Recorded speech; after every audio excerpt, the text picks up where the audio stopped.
Hello and welcome folks to Agathos Flight School. Today with a new form of video I call classic matchups. And what will I do in this kind of new video? It's very simple. I will do a review of two classic adversaries of World War II. For the first episode of classic matchups I have chosen the Bf109E series and the early Mark I and II Spitfires. You know, that are the classic adversaries on the Western Front in the early years of the war, and especially the Battle of Britain. And in War Thunder, due to the battle ratings of the planes with the Bf109E going from 1.7 to 2.7 and the Spitfire from I think 2.3 to 3.0, these are planes that will normally meet each other during confrontation 2 and 3. And in this classic matchup I will talk about each plane individually, and then I will give a short summarization why I, of the two planes just reviewed, which one I prefer. Let's get to the Bf109E first. The E1 to E3 and E4 series planes are very similar. They are very similar performance-wise. You can see here the E1 top speed and climb rate is almost identical to those of the E4, but there are very slight difference between the three different planes, and the most important one is that the E3 and E4 have cannons in the wings, and especially the E4 has a constant speed propeller, which is easier to handle, especially if you're using manual engine control. What are the general characteristics of the Bf109? It's a nice plane to fly. It has a solid control harmony. The elevator reacts well, it rolls pretty well, and the rudder is effective.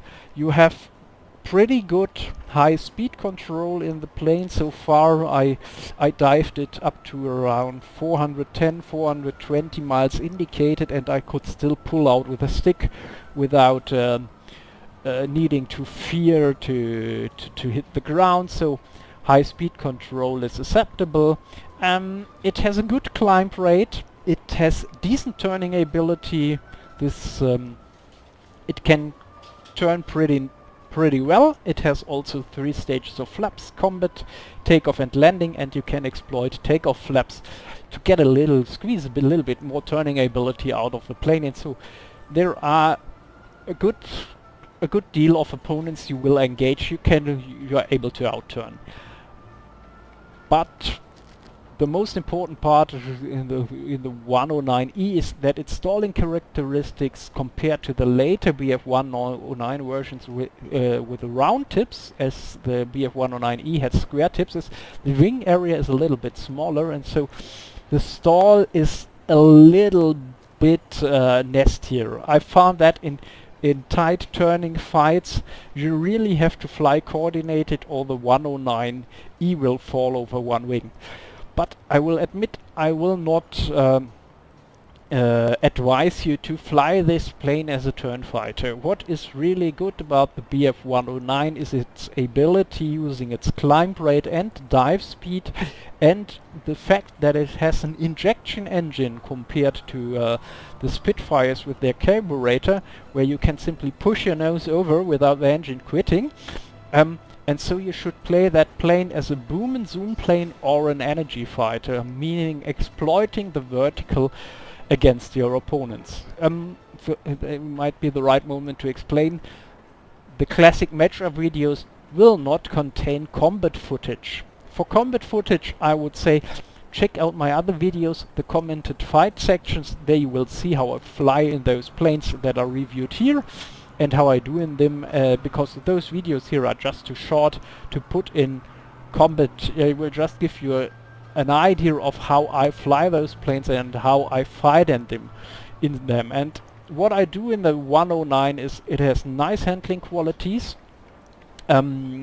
Nothing nasty about the plane whatsoever, and I exploit its climb rate and dive ability in to normally energy fight or boom and zoom fight. This is also something very nice, especially with the cannon armed versions. If those cannons hit, you have a good chance your target is going down. Or on the other side, the two MGs, at least in the E3 and 4, are placed in the nose, and those give a pretty dense cone of fire that you can even put out to great distance, like 500 or 600 meters, and so you have a decent chance if you line up and track someone to shoot him down. You should be aware that with those early warplanes you will generally don't have such heavy armaments that with a brief hitting window you will shoot everything down. It's more like you need patience and discipline, because you need a rather long time on target most of the time to shoot something down. But as I said, the 109 is a plane where I exploited its vertical performance, the engine power in the vertical, to keep my advantage over the enemy, to work him down, to wear off his energy, and then finally come in and shoot him down. A plane, I would say, very well suited to take the initiative, because if you are out of combat you can easily gain altitude with this, which is potential energy you can take into the fight. And because I found that you can run the engine on 100% throttle all of the time, especially on the E4, and you have a rather long war emergency power time for such an early warplane, you are pretty fast and pretty powerful, and this will give you an advantage prior to the fight, and when you enter the fight allows you to have the initiative. You know, high power settings that are sustainable mean you can hold a high level speed. High level speed means you can catch enemies, intercept enemies, or on the other side climb high above the enemies and have an advantage and dive in.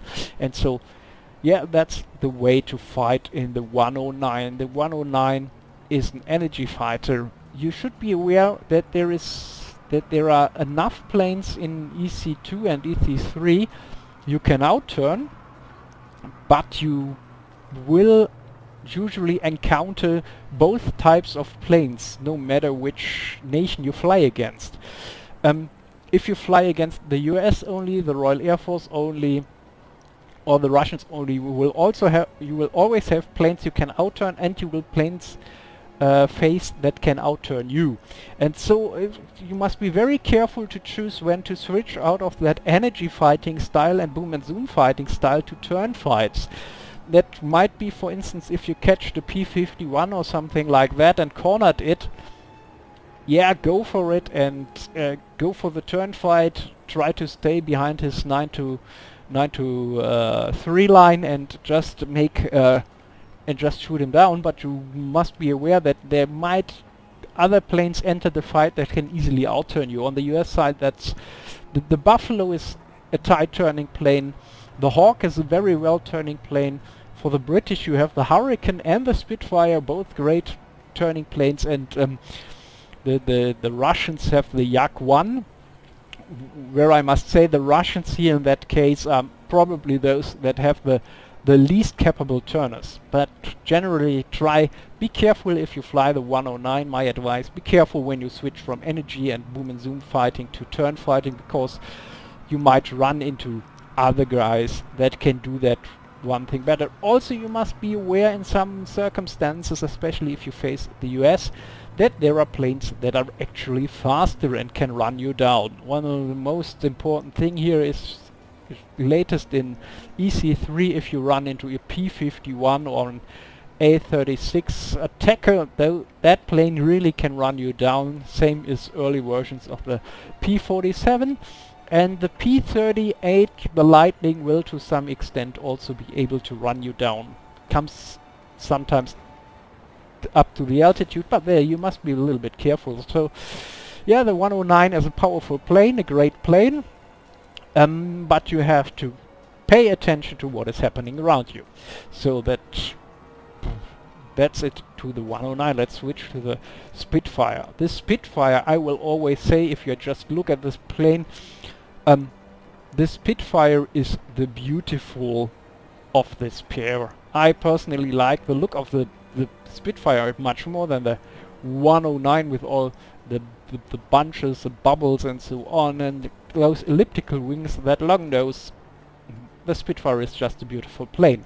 The Spitfire also has almost the identical performance as the 109E. Speed-wise and climb-wise, the planes do not differentiate much, but what is more important, the Spitfire has a clear advantage in horizontal turning ability, and that is what you should exploit if you fly the Spitfire. Especially what I noticed is, compared to the 109, the engine of the Spitfire Mark 1 and 2 seems rather not so powerful. First, you have a carburetor that cuts out if you push the nose over, and so just pushing into a dive is not a good idea because you will immediately lose engine power, and the 109, if it dives in front of you, has a head start, so you have to do a half roll and so on, and this all consumes time, so the Spitfire is not really the ideal plane for diving those early marks. Also, the engine seems to be rather temperature sensitive. I have the feeling you can't run it as long as 100% throttle or war emergency power as the 109's engine, and that is mainly why I think that the 109 is easier to have the initiative in.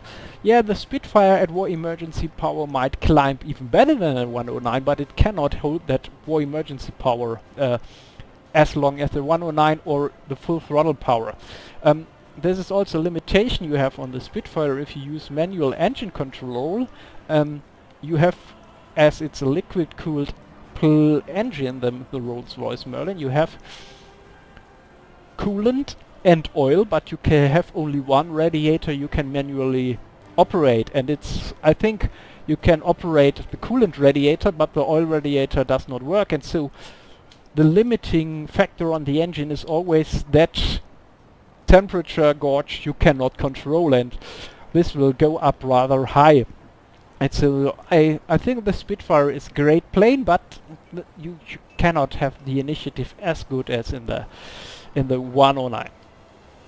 Also, what is good about the Spitfire, control harmony is very nice. What is an exceptional trait is its turning ability, great, but for me the elevator is a little too sensitive, and you need to really train how to use that elevator on the Spitfire to exploit its full performance in turning fight, because it's easy to get into an accelerated stall because the elevator is so touchy. What is also not so good for the turning performance is that, or the controllability of the turn is, you only have one stage of flaps. The Spitfire has only landing flaps, which have a limiting speed of 140 miles indicated, which is rather low and cannot really be used in combat. And so all your turning performance comes without flaps. And this means you have, compared to the 109, where I have that feeling that I always have something still in the pocket to draw out when I need a little more turning performance, or a more gentle turning performance with a less pronounced stall. I can put out those combat flaps. I don't have that in the Spitfire. And so in the Spitfire it is all about learning how to really control the plane with the elevator. Nevertheless, the Spitfire is a great plane. The biggest drawback for the Spitfire I find is its armament. Why is that? Because all its weapons, no matter which version, are spread out over the complete entire wingspan, basically. Here you see those outer machine guns are there, and this means you have more a shotgun effect with those weapons, and you don't have anything in your nose that just shots along your plane axis in front of you. And So even if you have cannons on the Spitfire 2B, the armament is the weapons are really disappointing, because often you will have something in front of you and you're not able to kill it because you're having that shotgun. Yes, you will score hits, but it's the probability that you score a critical hit is rather low. And yeah, the Hispanos are much better cannons than the MGFF, but they have the same problem here. They are also mounted in the wings, and so hitting something with the cannons both in the Spit and in the 109 Emil 3 and Emil 4 is rather luck. Has more to do with luck than skill, and you cannot really rely on that. And if you take a look here at the 2B, if you're out of those 120 rounds of cannons, you're down to those 4 MGs that are spread here very far off the wing, and it's extremely hard to hit something with it. And you have a very limited amount of ammunition. This sounds rather much here, 2,800 rounds or 1,400 rounds, but just take a look at the German plane. For just 2 MGs it has 2,000 rounds, or the E1 has 3,000 rounds for 4 MGs, and so with a German fighter the guns are an advantage. Nevertheless, Spitfire, a great plane. It also to some extent switches between being a turn fighter and being an energy fighter, but not like the 109 where you have to carefully choose that while you are in one map. For the Spitfire it's rather like you need to have a close look whom you are fighting are. If you are fighting the Germans and the Italians, you can pretty much rely on the Spitfire on your horizontal turning ability to win the fight for you if you exploit it and you don't do stupid things. But that won't work if you fly against the Japanese, because the Japanese have planes, the Zero and the Oscar especially, that simply completely outturn you and run rings around you. And if you fly the Spitfire against the Japanese, like you fly it against the Germans or Italians, you will simply be shot down very quickly. So you have to remember, if you are flying for the British and the Spitfire, the early marks are your chosen planes, that if you fly against Japanese, you will have to exploit energy and boom and zoom tactics to stay alive and be successful, compared to using turning horizontal turning abilities against most of the German planes. And that is the most distinguishable thing here if you fly the Spitfire versus different opponents. About the speed, it's rather against the Japanese practically you will outrun most things. And against the Germans it's about the same. Where you will really have trouble is just if you meet the early Focke-Wulf, which what we have here, you see at 3.3 you might encounter the Focke-Wulf A1 at EC2 or EC3, and if you encounter them you just can't outrun or outdive a Focke-Wulf, and so you don't have the initiative. That's for me also the biggest drawback of the Spitfire. I don't have that feeling that I can really force a fight on the enemy.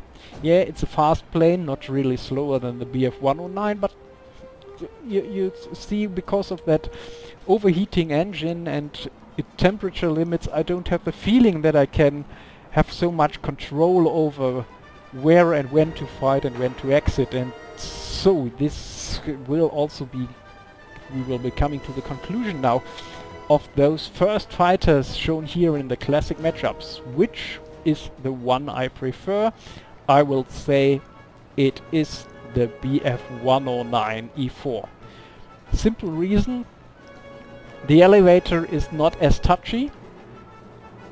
Okay, the drawback is I cannot turn so much, but I honestly prefer to have the initiative, and that is the most important advantage I find the 109 has over the Spitfire, the early marks, that I personally have the feeling when I fly a Bf109 I have more control over when and where to fight, because I can use a high power setting for a longer time, and that way get a positional and a height advantage or a speed advantage. And so I really prefer the Bf109. What's also just a slight advantage is I really like the German gun sight, because you have that little line which allows to actually lead the target pretty well, and the view over the nose in the 109 I find a little bit better than in the Spitfire with its long protruding nose, where you basically have less